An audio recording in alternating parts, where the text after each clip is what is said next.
এক বিসিবি নির্বাচনের জেরে জটিলতা ঢাকা লিগে।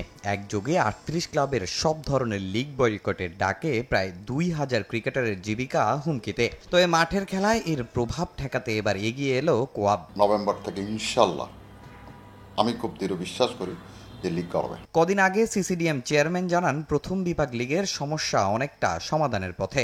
নভেম্বরের প্রথম সপ্তাহে প্রথম বিভাগ লিগ দিয়ে নতুন মৌসুম শুরু করারও প্রস্তুতি সম্পন্ন। তবে শঙ্কা দ্বিতীয় ও তৃতীয় বিভাগের লিগ নিয়ে। বিদ্রোহ করা বেশিরভাগ ক্লাবই খেলে এসব লিগে। প্রিমিয়ার লিগ নিয়েও আছে জটিলতা।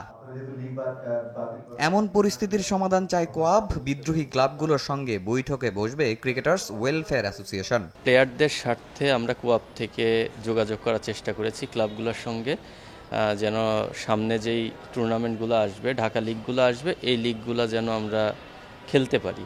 তো এই বিষয়ে ওনাদের সঙ্গে আমাদের একটা আলোচনা হয়েছে। ওনারা আমাদেরকে আগে আশ্বস্ত করেছিলেন আমাদের সাথে ওনারা বসবেন, আলোচনা করবেন।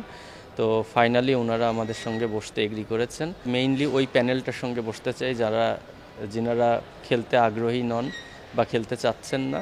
অতীতে ঢাকা লিগ নিয়ে নানা অভিযোগ এসেছে ক্রিকেট মহলে। ফিক্সিং, পেমেন্ট ইস্যু সহ ঘটেছে অনেক অনাকাঙ্ক্ষিত ঘটনা। ক্রিকেটারদের এবার নতুন বোর্ডের কাছে চাওয়া ভিন্নতা, কিন্তু লিগ নিয়ে এমন অনিশ্চয়তা মরার ওপর খাড়ার ঘা। ঢাকা লিগে সব মিলিয়ে আপনি দেখবেন 2000+ প্লেয়ার এখান থেকে আর্ন করে। এই ঢাকা লিগ তাদের আর্নিংয়ের একটা মেইন সোর্স। তো এই টুর্নামেন্টটা যদি বন্ধ হয়ে যায়, 2000 প্লেয়ার, 2000 মানুষ মানে 2000 ফ্যামিলি। তো এই 2000 ফ্যামিলি কিন্তু হুমকির মুখে পড়বে। কারণ আপনারা লাস্ট বছরও দেখেছেন ঢাকা লিগটা কিন্তু যেভাবে নর্মালি হয় সচরাচর সেভাবে কিন্তু হয়নি। বিভিন্ন ইস্যুর কারণে প্লেয়াররা বিভিন্নভাবে ক্ষতিগ্রস্ত হয়েছেন। তো আমরা এই বছরও যদি সেম জিনিসটাই হয়, তাহলে প্লেয়াররা আমার ডাউট যে প্লেয়াররা কতটুকু সার্ভাইভ করতে পারবে। যদিও বিসিবির পক্ষ থেকে বলা হয়েছে ক্রিকেটারদের এসব নিয়ে চিন্তার কোনো কারণ নেই। কিছুটা সমস্যা থাকলেও বিদ্রোহ করা ক্লাবগুলোকে নিয়েই খুব শিগগিরই সব বিভাগের লিগের নির্দিষ্ট সময় চূড়ান্ত করা হবে।